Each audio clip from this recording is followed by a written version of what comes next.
Hello all, Victoria here, the Scrappy Crafter. I'm working on this quilt for my neighbor. As if you've been following along, you know that I'm up to this point of doing the sashing. This is not attached, this is just pinned up here. So what I'm going to do next is, because the entire quilt will be on point like this, right? That means that the blocks are in this diamond shape. They're not set horizontally. What I'm going to do now is I'm going to measure this space between this block here and this block coming this way and this way. And I'm going to do the same over here, right?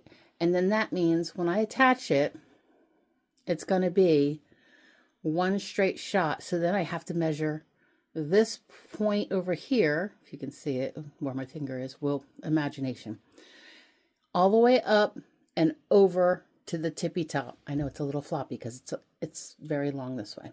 And then do the same thing on that corner, and then we take those pieces and attach it.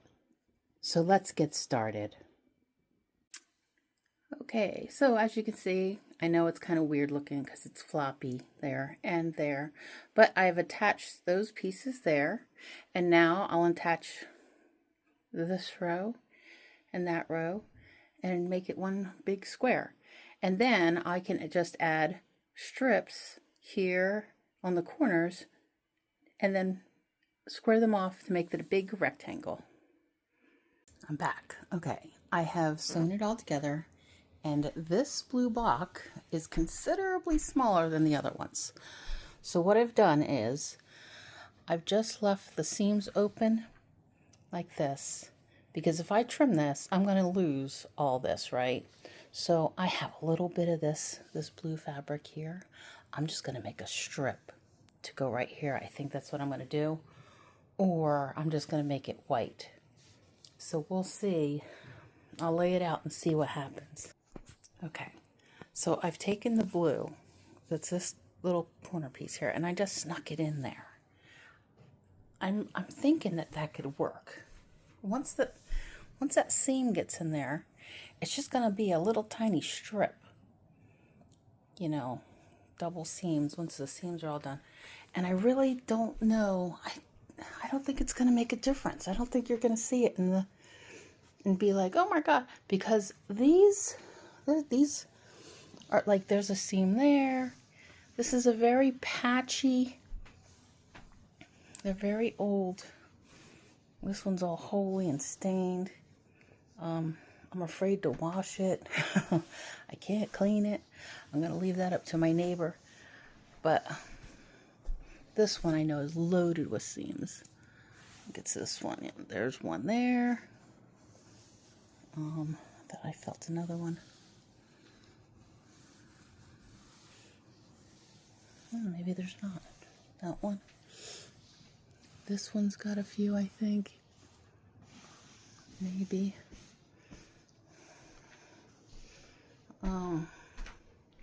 This one's a little short over here. I think I'm just probably gonna just cut that. Lose a little bit, but, or I could put white in. You know, it's tricky. But these look good. The corners are, you know, they're kissing. They look good.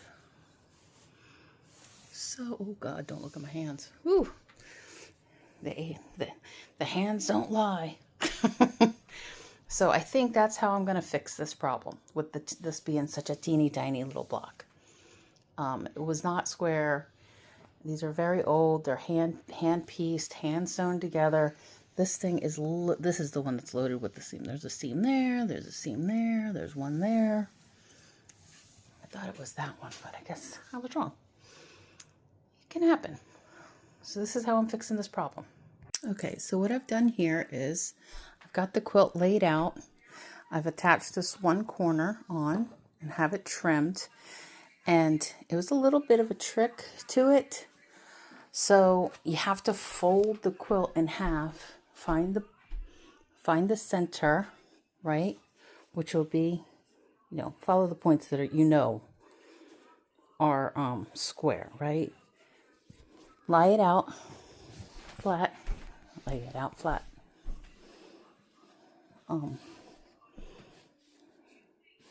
Hopefully my double wedding ring behind it won't mess up your eyes too much. So once you get it like square, right?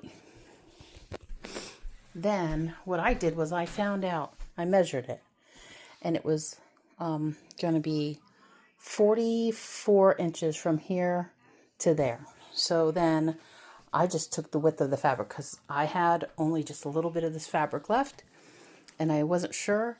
So now I put this on here, I've trimmed it off, and I just did it right off of the big long piece of fabric that I had, trimmed it, and then I folded it in half to get, whoop,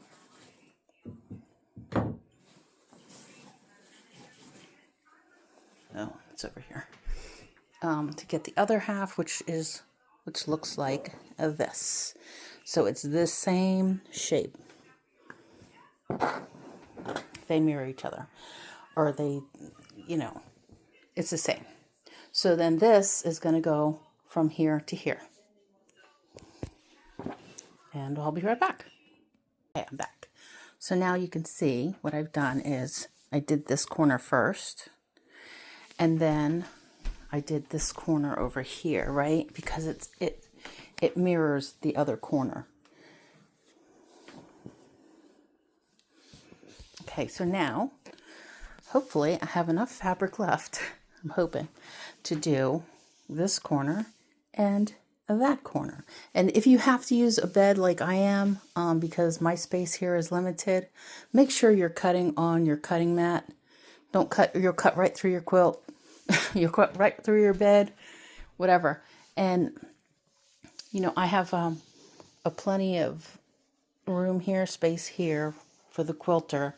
I'm not quilting this one. I already told my neighbor I am not quilting this one, that she's going to have to get it long-armed or something.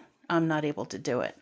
I've got too much going on, so especially with QuiltCon coming up. So here is where we're at, and I'm hoping I have enough fabric. We shall see. I might have to order more. This I wanted to share with you. This is the shape of the piece of fabric that was left over, because what I did to make these corners was, because my fabric was so, I just had a tiny bit to make these huge pieces, right? I took the width of fabric, right, from one selvage to the other, and I sewed it right across, just like that, all the way over. I had to add a little bit to this one. This block over here was a little small. So I went from this edge all the way over to this edge. I apologize if I make you dizzy. And then I did it the same thing on the other side with the fabric.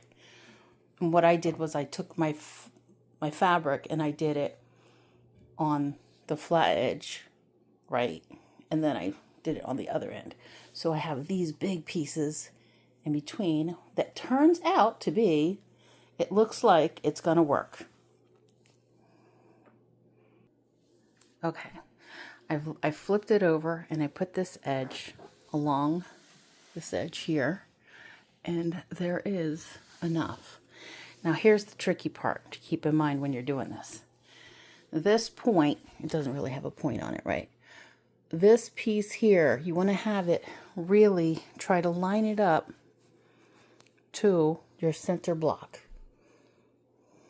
So this point, because that is your, well, I guess technically it would be, this is your center. So you want to try to line it up there. Pretty good. This block here. So actually you can do it from here to here because it's plenty wide, yeah. And then you'll know that you'll have, when you open it up, the corner will be correct. So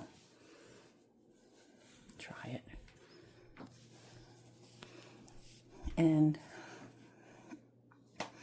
ta-da, corner. It'll be trimmed, of course. It'll have to be trimmed, and that bit up there will have to be trimmed off. I made it really big up there. But yeah, it'll go across. You'll have about, you know, I hope to have a couple inches up here.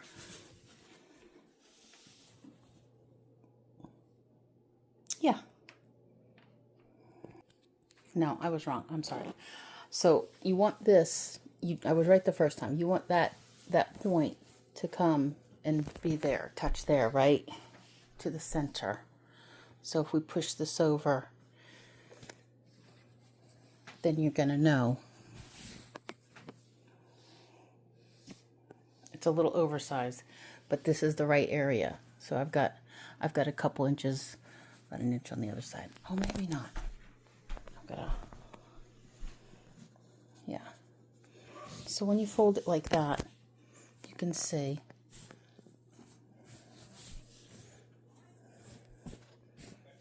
that it is pretty good. So you want it to come over here. You want to have some room, because this is all going to be trimmed off, and the long armor, when they quilt it, they're going to like it that there's extra room there, and they can cut it down to whatever size for their machine.